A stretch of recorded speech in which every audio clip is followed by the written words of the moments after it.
Hi guys, welcome to sizzling T.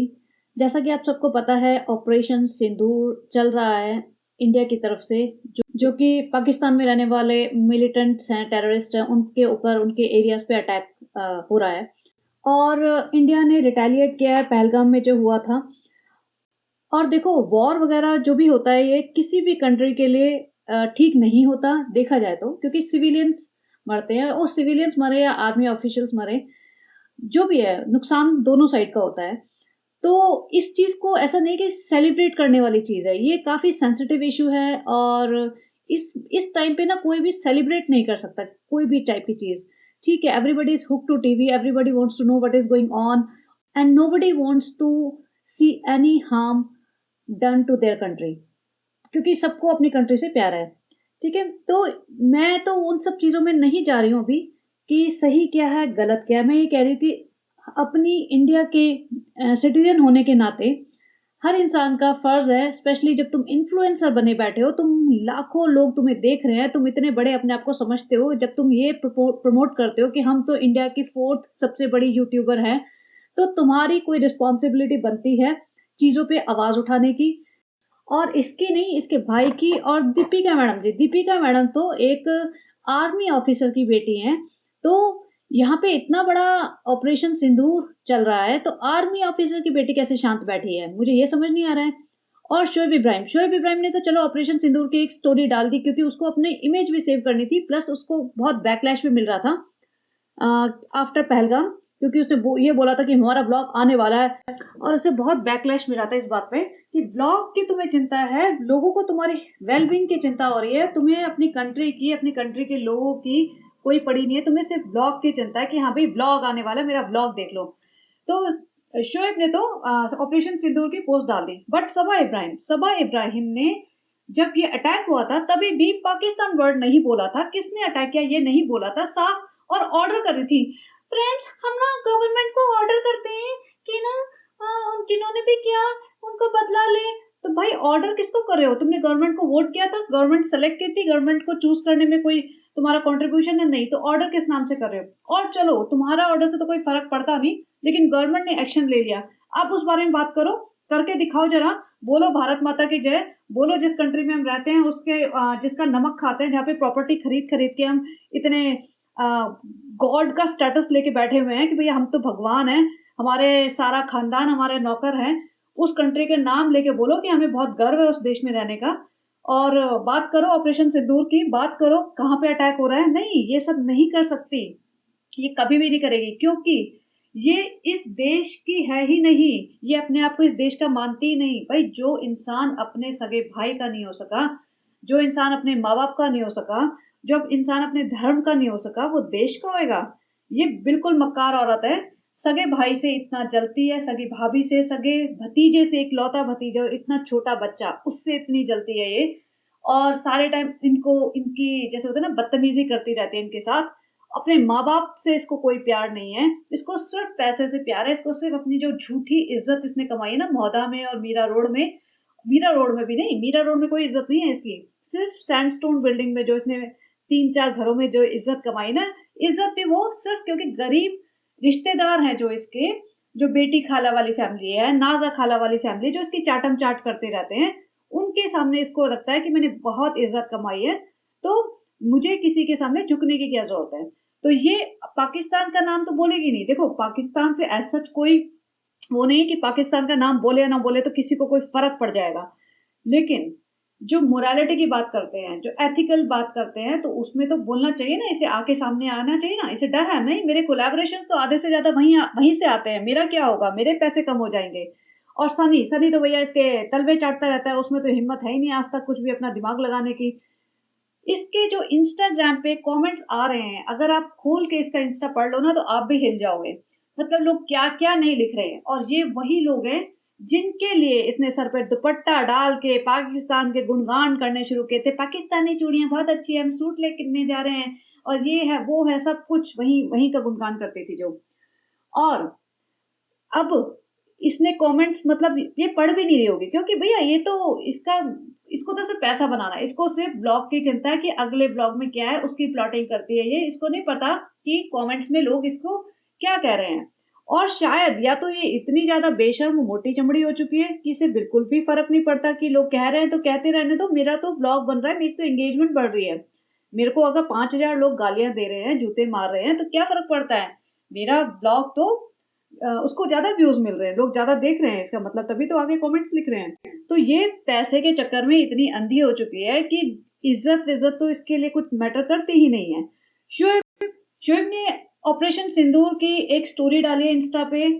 आप उसे ये भी कह सकते हो कि उसने अपनी इमेज क्लीन करने के लिए डाली है क्योंकि he has to survive in industry but and he has to support it even though he is not going to get any major work in industry, but still he has to support it, go with the flow.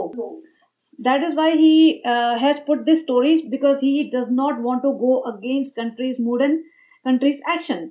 But Sabah Ibrahim, उसने तो ऐसा कुछ डाला ही नहीं है, वो डालेगी भी नहीं क्योंकि उसके लिए ये सब चीज़ें मैटर करती ही नहीं है, उसके लिए सिर्फ पैसा मैटर करता है। अगर आप इसके यूट्यूब पे जाके कमेंट्स देखो, कितने सारे लोग, क्योंकि मेजोरिटी ऑफ क्राउड इसका वहीं से आता है, और उन्होंने लिख रखा है अनफॉलो करो, पता नहीं क्या क्या लिख रखा है। अगर आपको पढ़ने हैं ना इसके कमेंट्स तो पॉज करके पढ़ लेना, या जाके इसके कमेंट सेक्शन में जाके देख लेना कितने कमेंट्स आए हुए हैं। और मतलब इसके बच्चे तक के लिए बोला हुआ है इतना रबिश जो बाकी लोग नहीं बोलते। तो जिन लोगों को ये प्लीज करती आई है ना इतने सालों से, उन लोगों ने ही इसके बच्चे को ऐसा कुछ उल्टा सीधा बोला हुआ है जो मतलब कोई भी इंसान ना बोले होने वाले बच्चे के लिए। और ये वो लोग हैं जिनसे दुआएं मांगती रहती है, भीख मांगती रहती है। जैसे कहते मैंने कहा था ना, सोने का कटोरा लेके भीख मांगती रहती है, हमारे लिए दुआ करना, हमारे लिए दुआ करना। और ये लोग लिखते आए थे कि हम तो तुम्हारे टाइम, हम 5 वक्त की नमाज पढ़ते हैं और तुम्हारे लिए दुआ करते हैं। भाई तुम इसके लिए दुआ क्यों कर रहे हो? और इतना प्यार एक ही दिन में कैसे खत्म हो गया? कि अगर तुम्हें किसी से इतनी मोहब्बत है तो फिर दुआ करते रहो ना, आज भी दुआ करते रहो। क्यों तुम्हारा माइंडसेट चेंज हो गया है? इसके बोलने ना बोलने से तुम्हारा माइंडसेट क्यों बदल रहा है? क्योंकि ये जो बोलेगी उससे कोई चीजें चेंज तो नहीं होने वाली है। अगर इसने लिखा कि इंडिया सही कर रहा है या गलत कर रहा है, इससे बोलने से कोई एक्शन इंडिया का बदलने नहीं वाला है। तो तुम्हारा प्यार कैसे बदल गया? तो इससे पता चलता है ना कि लोगों के दिल में कितना सच्चा प्यार है इसके लिए, और कैसे लोगों ने पलटी मारी। लेकिन जो भी हुआ बहुत सही हुआ, इसके लिए लोगों की आंखें खुलनी चाहिए थी, क्योंकि ये इंसान अपने धर्म की भी नहीं है। और इसने ना सिर्फ और सिर्फ पब्लिक को उल्लू बना के, अपने रिश्तेदारों को यूज करके, अपने खानदान को पूरा यूज करके, जिसे कहते हैं ना बुरी तरीके से यूज करके, उनकी बेइज्जती करके, उनको ये दिखा के तुम बहुत गरीब हो, तुम हमारा पुराना सामान ले लेके चल रहे हो और हम तुमसे बहुत महान है, हम तुमसे बहुत आगे हैं, ये दिखा के इसने पैसा कमाया है। ये दिखा के इसने अपना एम्पायर खड़ा किया है। और जैसे कहते हैं ना कि चोरी का माल मोरी में जाता है, तो जितना जल्दी इसने खड़ा किया है ना, उससे भी ज़्यादा जल्दी इसका ना सारा मोरी में ही जाना चाहिए, क्योंकि इसकी मेहनत का पैसा नहीं है। जो मेहनत का पैसा है ना, वही इसके पास रहना चाहिए। और हमें पता है सबको कि कितनी मेहनत करती है ये। घर के काम तक तो करती नहीं है, अपने काम तक तो करती नहीं है, दूसरों पे ऑर्डर चलाती रहती है। और दूसरों का हक का पैसा खा गई। भाई इससे ज़्यादा और बुरा क्या होगा? तुम अपने हक का पैसा खाओ ना, तुम अपने हक से कमाओ, अपने हक का पैसा खाओ, दूसरों के हक का पैसा। कल इसने स्टोरी डाली थी, क्योंकि रेडिट पे लोगों ने लिखना शुरू कर दिया था कि ये शांत क्यों बैठी है, वैसे तो बड़ा फुदक फुदक के आती है। तो इसने ये स्टोरी डाली, amidst the uncertainty that lies ahead, we pray that soldiers who guard us remain safe and sound. ये इतनी इसने स्टोरी कहीं से उठा के डाल दी और लास्ट में जय हिंद और थोड़ी देर के लिए रखी, उसके बाद हटा दिया। मुझे ये बताओ कि ये जो इसने डाली है, इसमें ये, मैं कह रही हूँ, मीनिंग तो छोड़ ही दो। Can she even read this paragraph? Can she even read the lines that she had written? No. मतलब तो समझने की बात दूर है, मीनिंग समझने की बात दूर है, ये पढ़ भी नहीं सकती। इसने कहीं से उठा के डाल दिया, और इसको पता है कि इसके फैंस इतने ज्यादा अनपढ़ लोग हैं। 90% ऑफ द फैन फॉलोइंग इसकी एक्सट्रीमली लोअर मिडिल क्लास है, जो एजुकेटेड नहीं है। क्योंकि वो किस तरीके से कमेंट्स लिखते हैं ना, बिलॉग और पता नहीं क्या क्या स्पेलिंग मिस्टेक लिखते हैं, क्या क्या ग्रामेटिकल मिस्टेक्स लिखते हैं। तो इसको पता है कि उनको समझ में नहीं आएगी, पल्ले नहीं पड़ेगा। जो पढ़े लिखे लोग हैं वो शांत हो जाएंगे, हाँ शी रिएक्टेड। तो इसलिए ये इसने लिखा। भाई तुम्हें खुद को समझ आ रहा है? तुम्हारे पूरे 7 पुश्तों में किसी को इतना समझ नहीं आएगा जितना अंग्रेजी इसने यहाँ पे लिखी है। सनी को नहीं समझ आएगी, लेकिन इसने यहाँ पे चिपका दिया कि मेरा काम हो गया, अब पब्लिक शांत बैठेगी। अब भाई ने ऑपरेशन सिंदूर की पोस्ट लगाई, तो ये तो सारे टाइम यही देखती रहती कि भाई क्या कर रहा है, भाभी क्या कर रही है, तो भाई मैं भी चिपका दूं कुछ। तो इसने इधर-उधर की स्टोरी लगा दी जिसमें बेसिकली ये दिखाया है कि एक पाकिस्तानी लेडी रो रही है बच्चे को देके और एक इंडियन लेडी रो रही है कि भैया हाँ भाई बच्चे सफ़र हो रहे हैं, सिविलियन सफ़र हो रहे हैं, दोनों कंट्री के लोग रो रहे हैं। भाई तुम जस्टिफाई करो ना, एक चीज़ के साथ खड़े रहो, 2 नाव में तुम सवार नहीं हो सकते हो क्योंकि तुम्हें गालियाँ दोनों तरफ से पड़ेंगी। तुम जिस कंट्री में रह रहे हो ना उस कंट्री की इज्जत करो और जिस कंट्री का खा रहे हो उसके प्यार करो और उसके बारे में बात करो, और नहीं तो फिर जिस कंट्री से तुम्हें प्यार है ना you can live and settle over there, nobody is going to stop you from going. अब इतना करने के बाद इसका काम हो गया, फिर वापस back to what, as usual celebrations. अब शोएब ने सेलिब्रेशन किया था अपने पिताजी का बर्थडे ब्रिंगिंग। ये मुझे आज तक समझ नहीं आता भाई 60 65 साल के लोगों का बर्थडे ब्रिंगिंग क्यों चल रहा है पिछले 5-6 साल से। ये 5 साल से ही शुरू हुआ है ना। आज से पहले तो तुमने कभी बर्थडे ब्रिंगिंग नहीं किए थे। शराफत से बैठ के एक छोटा सा केक काटते थे, इंस्टा पे जो पोस्ट डालते थे ना, अगर इनकी 7-8 साल पुरानी पोस्ट देखो तो एक छोटा सा केक 4-5 लोग बैठते थे बस। अब ये जब से यूट्यूब आया है हर सेलिब्रेशन को इन्हें 5 दिन तक सेलिब्रेट करना है। इनके ब्लॉग बनेंगे 3 अलग-अलग एंगल से, दुनिया गई भाड़ में, देश में क्या हो रहा है क्या नहीं हो रहा, बाकी कहाँ पे कुछ भी होता रहे, हमारे ब्लॉग बनते रहने देने चाहिए और हमारे पास पैसा आते ही रहना चाहिए। बस सेलिब्रेशन पे सेलिब्रेशन करते रहो। इतनी क्या खुशी हो रही है जब पूरे देश में लोगों को टेंशन है। ऐसा नहीं है कि इंडिया ने अटैक किया है पाकिस्तान पे तो इंडिया बहुत सेलिब्रेट कर रहा है, नहीं ऐसा कुछ हो नहीं रहा है। सब लोगों को खराब लग रहा है, सब लोग टेंशन में है। जब कंट्री में इतनी टेंशन है, दोनों कंट्री में टेंशन है, वर्ल्ड में टेंशन है, ये वर्ल्ड लेवल की न्यूज़ है।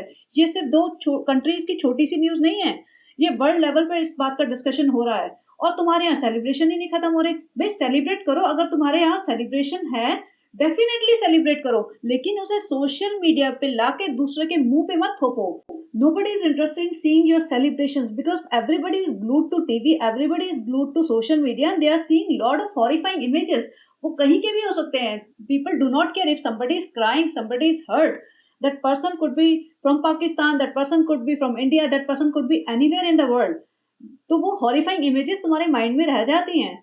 तो यहाँ पे इनके सेलिब्रेशन चल रहे, भाई तुम्हारे पिताजी का बर्थडे मनाना है आराम से बनाओ, लेकिन तुम्हें ये सोशल मीडिया पे पोस्ट करने की क्या जरूरत है। लेकिन इन्हें पोस्ट करने की इसलिए जरूरत है क्योंकि इनका ब्लॉग कटेगा, ब्लॉग से इनको पैसा आएगा।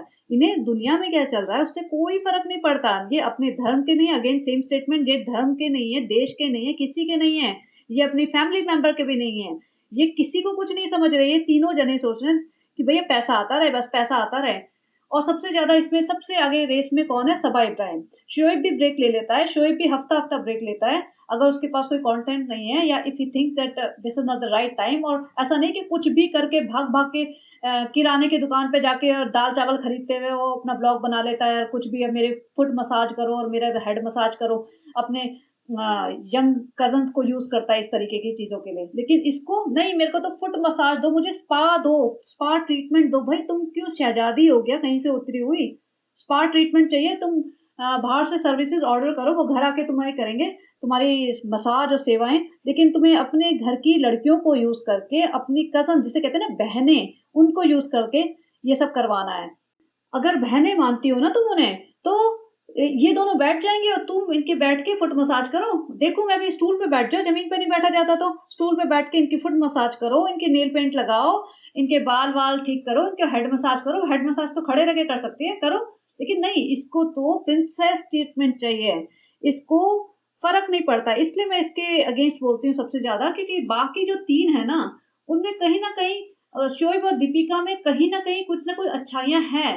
अब लोगों को लगता नहीं है, लोगों को इतना शायद पता नहीं चलता, इसलिए वो सोचते हैं कि ये तीनों एक जैसे हैं। नहीं, आप इनको अगर ध्यान से देखोगे ना तो सबसे ज्यादा बड़ी वो है ना, जो होता है ना टॉक्सिक पर्सन, वो सबा है।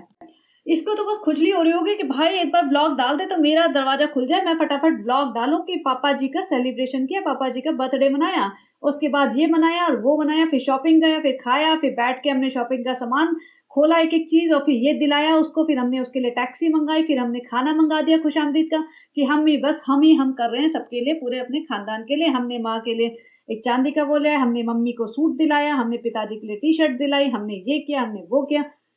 तो ये दिखाती रहती है। तो चलिए, ये तो बात थी सबा इब्राहिम और इब्राहिम फैमिली की बेसिकली। अब बात करते हैं रुकैया की। तो रुकैया ने अपना चैनल स्टार्ट किया जैसे मैंने बताया था, और मैं समहाउ काइंड ऑफ उसको सपोर्ट कर रही हूँ। और उसने अभी तीसरा या चौथा वीडियो डाला है एंड मुझे लग रहा था इसको मोनेटाइज जब तक नहीं होगा मैं इसको थोड़ा सपोर्ट करूंगी जैसे मैं कर सकती हूँ। लेकिन लकीली इसका चैनल मोनेटाइज हो चुका है। आजकल यूट्यूब पे I think 4000 watch hours and 500 subscribers चाहिए होते हैं और इतने तो इसके हो चुके हैं। इसके 3500 सब्सक्राइबर्स हैं जब मैंने देखा था, अब से ज़्यादा हो गए होंगे अभी तो। और इसके अच्छे खासे व्यूज़ आ रहे हैं, 40,000 50,000 टाइप व्यूज़ आ रहे हैं इसके वीडियोज़ पे। 3-4 वीडियोज़ हैं अभी तक। तो मैंने इसका जो व्लॉग देखा, देखो अब वो गाँव में रहती है, तो इससे ज़्यादा एक्सपेक्ट तो कर नहीं सकते कि हर रोज़ ये पागलों की तरह शॉपिंग करने जाएगी। कोई भी नहीं जाता, कोई भी हर रोज़ शॉपिंग करने नहीं जाता, चाहे कितना भी रईस इंसान हो। सबका एक लाइफ़स्टाइल होता है, शॉपिंग रोज़ का कोई पार्ट नहीं होता उसमें। जो रुकैया की कुछ बातें सही लगती है मुझे, वो मैं बता देती हूँ। आप लोगों की चॉइस है, आप उसको देखना चाहो तो देख लो, नहीं देखना दैट्स ओके। उसको लोग देख ही रहे हैं तो थोड़ा बहुत सपोर्ट तो उसको बाहर से मिल ही रहा है। जो मुझे सही लगी अभी तक, अगर वो गलत जाएगी तो हम उसके बारे में बात करेंगे और जो जहाँ तक वो सही रहेगी तो हम उसको सपोर्ट भी कर देंगे। तो जो सही बात वो ये है कि देखो वो एक प्रॉपर तरीके से रहती है, प्रॉपर कपड़े पहनती है। उसने कोई हिजाब का वो ड्रामा नहीं किया कि मैं हिजाब रखूँगी, फिर वो सलवार ढक के रहती है, प्रॉपर डिसेंसी से रहती है। ठीक कपड़े पहनती है, अपनी सास के साथ रहती है और घर के काम करती है। उसने कल वाले वीडियो में वो ज़मीन पे बैठ के कपड़े धो रही थी एंड मतलब देख के मुझे लग रहा था कि क्योंकि ये सब काम हम नहीं करते हैं, तो देख के ही लग रहा था यार कितनी मेहनत कर रही है। खाना बनाती रहती है, अपने इन-लॉज़ के साथ रहती है और उसके पेरेंट्स उसके घर के आस-पास ही रहते हैं। तो घर के काम तो अपने आप सिंगल हैंडेडली वो कर ही रही है, उसके मेड नहीं है, कपड़े भी खुद धो रही है, झाड़ू-पोछा वगैरह भी खुद ही करती रहती है, खाना भी बनाती है, बच्चा भी सँभाल रही है, अपने इन-लॉज़ को भी सँभाल रही है। आज का जो मैंने वीडियो देखा, उसमें वो अपनी सास का सर धो रही थी and again this is not an easy task. जो लोग करते हैं बहुत अच्छी बात है, किसी की सेवा करना बहुत अच्छी बात है, सब लोगों के बस की बात नहीं होती है सब करना। और मुझे लगा ये 1-2 सेकंड के लिए दिखाएगी मतलब सर-वर धोते हुए। उसने अच्छी तरीके से सर धोते हुए दिखाया, जो कि हम लोग स्पा वगैरह भी जाते हैं ना, वो लोग भी इतने अच्छे तरीके से नहीं धोते। दे तो ultimately get paid for it but still वो इतने अच्छे से मालिश-वालिश करके ऐसे निचोड़-निचोड़ के नहीं धोते। इसने अच्छे तरीके से उनका धोया सर और ऑब्वियसली ऐसा लग रहा था कि पहली बार तो नहीं कर रही है। She was not doing it just for the camera. We can say that ये करती रहती होगी तभी ये इसने किया है। तो ये देखो एक एक लेडी अगर अपना घर सँभाल रही है, अपनी फैमिली सँभाल रही है, एक डिसेंसी से रह रही है, तो अगर वो व्लॉग्स बना के अपने आप को सही दिखा के कुछ करना चाहती है तो डेफिनिटली वी शुड सपोर्ट हर। और मुझे एक और चीज़ कहनी है, अगर आमिर जहांगीर, ये आमिर जहांगीर की बहन है जिनको नहीं पता, आमिर जहांगीर का भाई भी यूट्यूब पे है। आई थिंक वो शॉर्ट्स बनाता है, मुझे नाम याद नहीं आ रहा। जहांगीर है उसकी सरनेम, उसका यूट्यूब पे नाम भी जहांगीर से ही है। तो मैं उसको टैग करूँगी एंड आई नो रुकैया मेरे वीडियोज़ नहीं देखती होगी, आई होप देखे वो। तो मैं ये कहना चाहूँगी उसे, मैंने उसके इंस्टा पे सॉरी यूट्यूब पे लिखा भी है कि सबा इब्राहिम हैशटैग यूज़ करे, शोएब इब्राहिम हैशटैग यूज़ करें। और इसको यूज़ करने से ना देखो, अगर उसे लगता है कि नहीं मुझे सबा मना करेगी, तो मैं ये बताना चाहती हूँ कि अगर सबा इब्राहिम मना करती है ना तुम्हें, तो सबसे पहली बात सबा इब्राहिम को जाके बोलो कि जब मैं तुम्हारे घर आई थी 1 महीना, तुमने मुझे यूज़ किया था। सबसे पहले तो वो सारे वीडियोज़ हटाओ 1 महीने के, जहाँ-जहाँ तुम्हारी शक्ल है। जब ये मोहदा में आई थी, तो इसने तुम्हें लाइन में खड़ा करके ₹500 देते, वो बहुत ही मतलब जैसे कहते हैं ना डिसरिस्पेक्टफुल था और वो उसने वीडियो बनाया था। वो डिलीट करे और डिलीट तो करना दूर की बात है, जितना पैसा उससे कमाया है, उसका फेयर शेयर तुम्हें दे और वो वीडियो सारे डिलीट करे, जहाँ-जहाँ तुम्हारी शक्ल है, उस वीडियो की क्लिप काटे या वीडियोज़ डिलीट करे। तो तुम बोल देना कि हाँ, ठीक है, उसके बाद से मैं तुम्हारा टैग यूज़ नहीं करूँगी।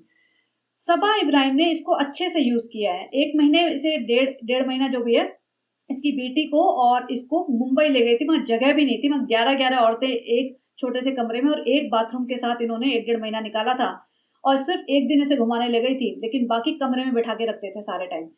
तो यूज़ किया है सबा इब्राहिम ने, तो बिल्कुल भी डरने की और शर्माने की ज़रूरत नहीं है। तुम कुछ गलत नहीं कर रहे हो। सबा इब्राहिम के टैग्स यूज़ करो और तुम्हें व्यूज़ मिलेंगे और उसके पिक्चर्स तुम थंबनेल पे लगाओ। दूसरी बात मैं उसको बोलूँगी कि बहुत सारे लोग नानी जी को देखने के लिए, जो कि तुम्हारी दादी हैं, उनको देखने के लिए इंटरेस्टेड हैं। वो जानना चाहते हैं कि अचानक से कहाँ गायब हो गई? क्योंकि ये लोग तो आंसर नहीं करेंगे। तो तुम जाके मौदा में ही रहती हैं, तुम्हारे आस-पास ही रहती हैं, जाओ उनको शूट करो, उनके लिए चाय-वाय बनाओ, कुछ दिखाओ कि हाँ भाई तुम उनकी सेवा कर रही हो, बातें करो उनसे, उनको दिखाओ, मेहर को दिखाओ थोड़ा बहुत, मेहर की बहन को दिखाओ। ये लोग ऑलरेडी पॉपुलर हो चुके हैं, नानी जी ऑलरेडी पॉपुलर हैं सोशल मीडिया पे, मेहर को भी लोग जानते हैं, तो आप इनको यूज़ करो। और गलत तरीके से यूज़ करने की बात नहीं कह रही मैं, लेकिन इनको थोड़ा बहुत दिखाओ। नानी जी तो फ्री हैं भई, नानी जी के घर जाके बैठ के उनके साथ बैठ के चाय बना लो, पी लो, बैठ के गप्पे मार लो, तो नानी जी को वीडियो में शूट भी कर लेना, तो इसमें कोई गलत भी नहीं है। और एक और चीज़, मैंने इसका किचन वगैरह देखा, साफ-सुथरा रखा हुआ है इसने, ऐसा नहीं कि फैला के गंद मचा के रखा हुआ है। और ये कोई बेवकूफ़ी वाली बातें नहीं करती, जैसे सबा इब्राहिम करती ना, फ्रेंड्स आप बताना क्या करें? फ्रेंड्स ये क्या है? ये समझदारी वाली, मतलब नॉर्मल जितनी इसको समझ है वैसी बातें करती है, डाउन टू अर्थ लगती है। तो बिल्कुल इसको आगे बढ़ना चाहिए, और एज़ अ वुमन मैं इसको चाहूँगी कि आगे बढ़े, कुछ फाइनेंशियली इंडिपेंडेंट हो, कुछ करे।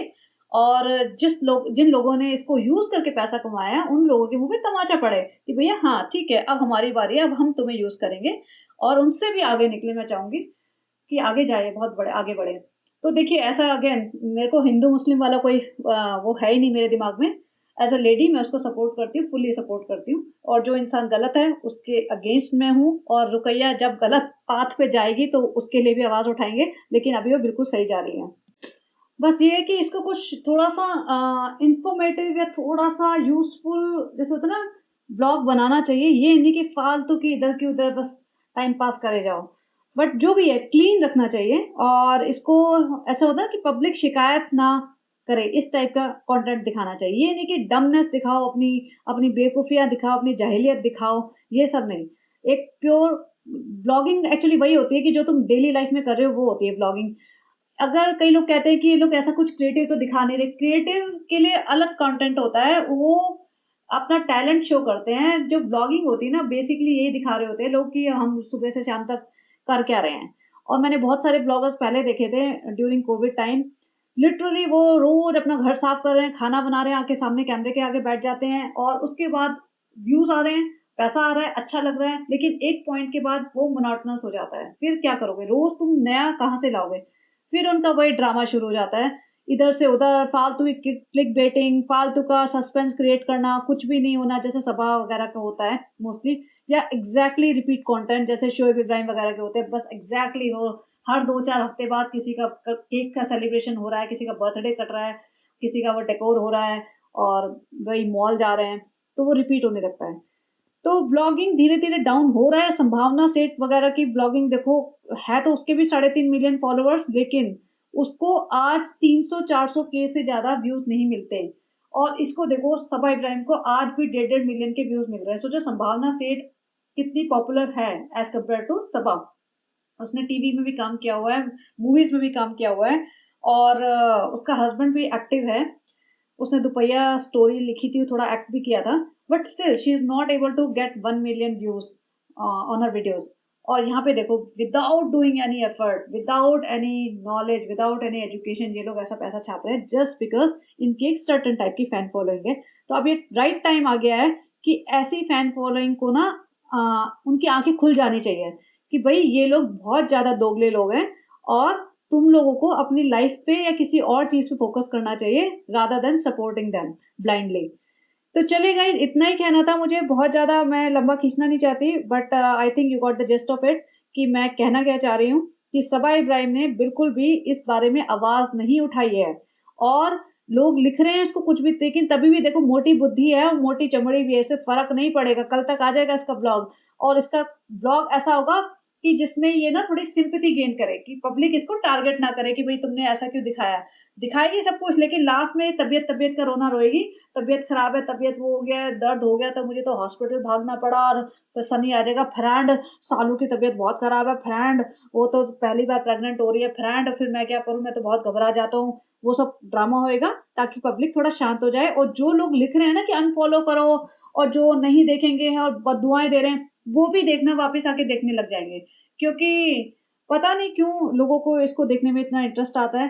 तो चलिए देखते हैं क्या होता है इनका। आई होप लोगों की आंखें खुले और इसके सब्सक्राइबर्स वगैरह कम हो जाए। लोग लिख तो रहे हैं कि अनफॉलो करो, लेकिन इसकी सब्सक्राइबर बेस कोई कम नहीं हुई है। और वैसे भी आप सोचो अगर 10-12 हज़ार कम भी हो जाएँगे तभी इतने 3.5 मिलियन फॉलोवर्स हैं, कोई फ़र्क पड़ने नहीं वाला इस चीज़ से और इससे ज़्यादा तो लोग अनफ़ॉलो करेंगे भी नहीं। तो देखते हैं क्या होता है।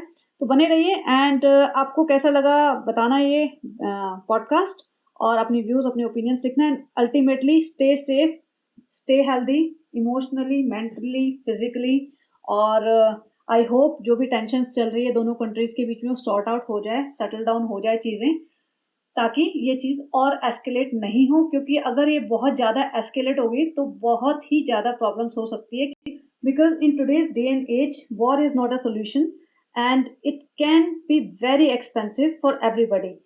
तो आई होप चीज़ें सेटल हो जाएँ और इंडिया पे कोई भी फ्यूचर अटैक्स जैसे टेररिस्ट अटैक वगैरह हैं वो कभी ना हो और बाकी कंट्रीज़ को भी लेसन मिल जाए एंड बाकी सब लोग सुख शांति से रहें, पीसफुली रहें। तो यही प्रे करते हैं एंड अगेन सेम चीज़, stay safe, stay healthy and बने रहिए एंड मिलते हैं in next podcast. Bye bye, have a great day.